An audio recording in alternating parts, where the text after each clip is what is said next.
बांग्लादेश में 5 अगस्त को हुए तख्तापलट के बाद से हालात बेकाबू हो चुके हैं। अंतरिम सरकार तो बन गई, लेकिन अल्पसंख्यक हिंदू समुदाय पर अत्याचार कम होने का नाम ही नहीं ले रहे हैं। दूसरी तरफ पूर्व प्रधानमंत्री शेख हसीना ने इस मुद्दे पर खुलकर अपनी बात कही है। शेख हसीना ने अपनी सरकार के पतन और बांग्लादेश के खराब हालातों के पीछे अमेरिका को जिम्मेदार ठहराया। उन्होंने आरोप लगाया कि सेंट मार्टिन द्वीप ना देने की वजह से अमेरिका ने उनका तख्ता पलट कराया है। चलिए आपको बताते हैं कि इस द्वीप की इतनी अहमियत क्यों है। इसका पाकिस्तान की खुफिया एजेंसी ISI और म्यांमार के रोहिंग्या मुसलमानों से क्या कनेक्शन है। सबसे पहले आपको बता दें कि सेंट मार्टिन द्वीप बंगाल की खाड़ी में एक छोटी सी जगह है।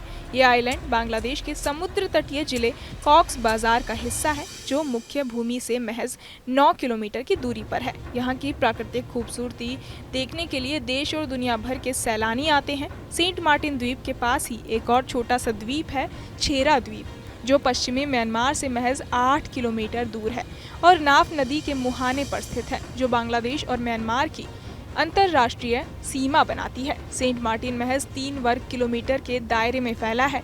19वीं सदी की शुरुआत में ये ब्रिटिश भारत का हिस्सा हो गया। उस वक्त इसका नाम चटगांव के डिप्टी कमिश्नर मिस्टर मार्टिन के नाम पर इस द्वीप का नाम सेंट मार्टिन पड़ गया। इसके बाद यहाँ बंगाली बोलने वाले राखाइन लोग आकर यहाँ बसने लगे, जो ज्यादातर मछुआरे थे।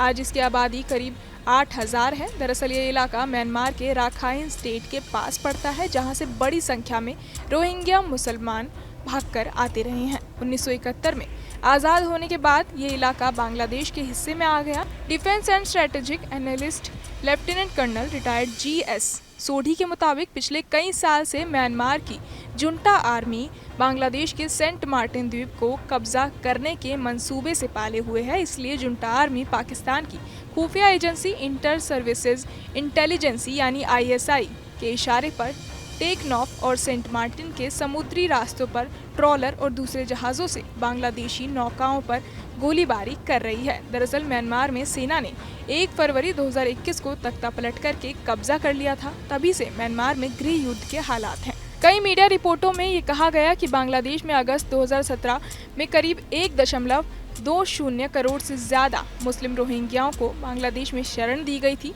क्योंकि वे म्यांमार सेना और आराकान रोहिंग्या साल्वेशन आर्मी यानी ARSA के सदस्यों के बीच सशस्त्र संघर्ष के कारण देश से भाग गए थे। आराकान रोहिंग्या साल्वेशन आर्मी एक कुख्यात उग्रवादी संगठन है, जो इंटरनेशनल ड्रग्स, हथियार और मानव तस्करी में भी शामिल है। अब इसी का फायदा पाकिस्तान और चीन उठा रहे हैं। ये भी कहा जा रहा है कि म्यांमार की सेना रोहिंग्या मुस्लिमों की एक लड़ाकू आर्मी बना रही है, जिसे सेंट मार्टिन द्वीप पर कब्जा करने का मकसद दिया गया है। यहाँ तक कि इस रोहिंग्या आर्मी को ISI कमांडो और आत्मघाती हमले के लिए ट्रेनिंग दे रही है। जनवरी 2020 में एक मीडिया रिपोर्ट में कहा गया था कि भारतीय सुरक्षा एजेंसियों ने देश के सशस्त्र बलों को एक नई चेतावनी जारी की है कि ISI रोहिंग्याओं को ट्रेनिंग दे रही है। बहरहाल इस पूरी खबर को सुनकर आप क्या कुछ सोचते हैं, हमें कमेंट बॉक्स में जरूर बताएं और बाकी तमाम खबरों के लिए सब्सक्राइब करें न्यूज नेशन। न्यूज नेशन अब व्हाट्सएप पर खबरों की ताजा अपडेट के लिए न्यूज नेशन के इस QR कोड को स्कैन करें।